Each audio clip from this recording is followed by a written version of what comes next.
Assalamualaikum warahmatullahi wabarakatuh. Selamat datang di channel YouTube Madinah Pokjawas Jakarta Selatan. Pada kali ini, kita akan membahas salah satu topik dalam kurikulum Merdeka, yaitu kurikulum operasional satuan pendidikan. Selamat belajar. Komponen 2, merumuskan visi, misi, dan tujuan. Misi adalah pernyataan bagaimana satuan pendidikan mencapai visi yang ditetapkan untuk menjadi rujukan bagi penyusunan program jangka pendek, menengah, dan jangka panjang dengan berdasarkan masukan dari seluruh warga satuan pendidikan. Pernyataan misi menunjukkan secara jelas mengenai apa yang hendak dicapai oleh satuan pendidikan. Rumusan misi selalu dalam bentuk kalimat yang menunjukkan tindakan. Antara indikator visi dan rumusan misi harus ada keterkaitan atau terdapat benang merahnya secara jelas.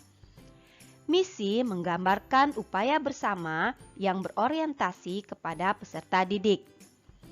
Tujuan adalah gambaran hasil yang akan dicapai dalam kurun waktu tertentu oleh setiap satuan pendidikan atau program keahlian dengan mengacu pada karakteristik dan keunikan setiap satuan pendidikan sesuai dengan prinsip yang sudah ditetapkan.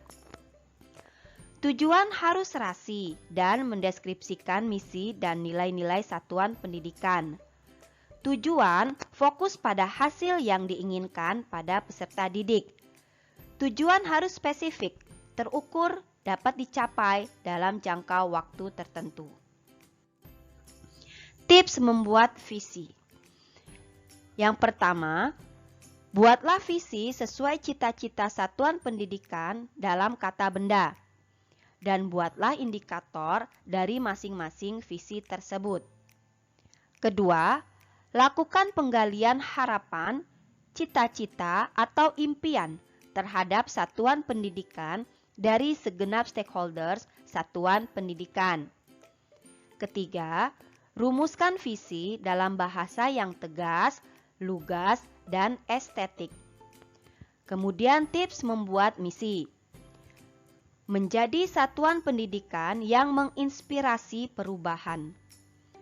Uraikan misi berdasarkan indikator-indikator yang ada dalam visi agar selaras dan serasi. Kemudian, menginisiasi aksi-aksi nyata dalam rangka mendidik masyarakat mengenai cara hidup sesuai visi. Profil pelajar Pancasila merupakan acuan dalam penyusunan visi, misi, dan tujuan di satuan pendidikan. Merumuskan tujuan satuan pendidikan. Yang pertama, fokus untuk memahami dan membantu peserta didik mengenal diri dan cara belajar mereka sendiri. Kedua, memungkinkan peserta didik untuk melihat kemajuan mereka sendiri, merefleksikan cara dan kekuatan belajar mereka, dan menetapkan tujuan individu. Ketiga, tinjau kembali dan refleksikan berdasarkan profil pelajar Pancasila.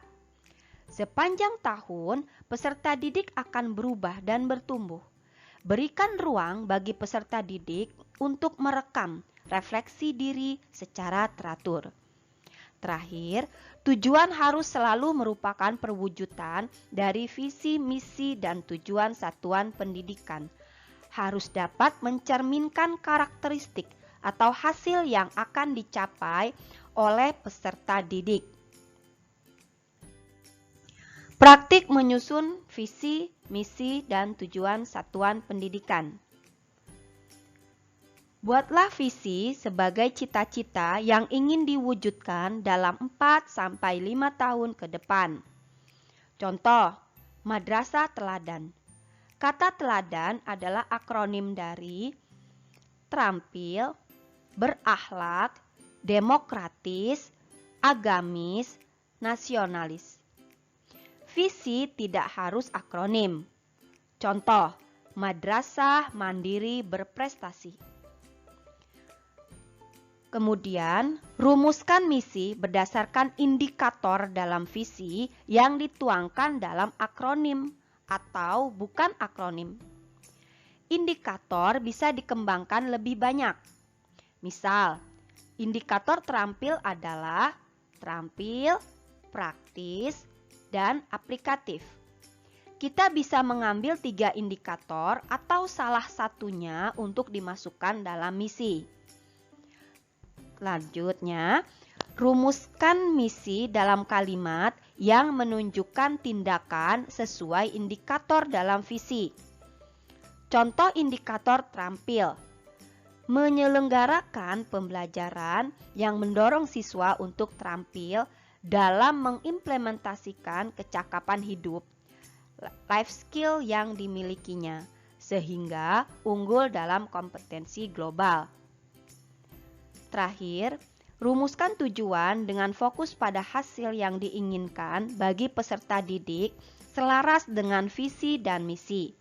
Contoh, mengoptimalkan penyediaan 30 unit komputer madrasah untuk menunjang pembelajaran siswa agar mahir menggunakan komputer.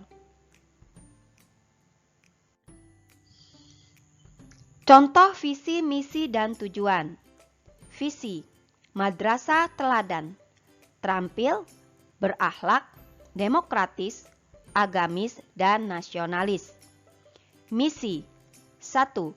Menyelenggarakan pembelajaran yang mendorong siswa untuk terampil dalam mengimplementasikan kecakapan hidup atau life skill yang dimilikinya, sehingga unggul dalam kompetensi global.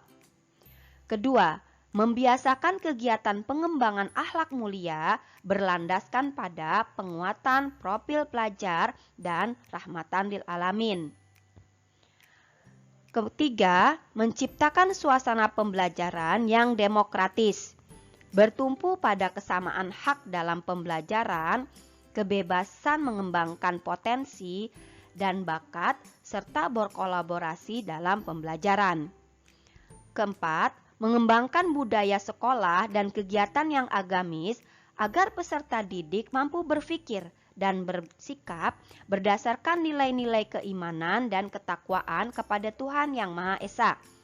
Yang kelima, melaksanakan kegiatan pembelajaran yang menumbuhkan rasa cinta tanah air dan bangsa, persatuan dalam kebinekaan, dan toleransi dalam keberagaman, sehingga terbangun suasana harmoni dalam kebersamaan.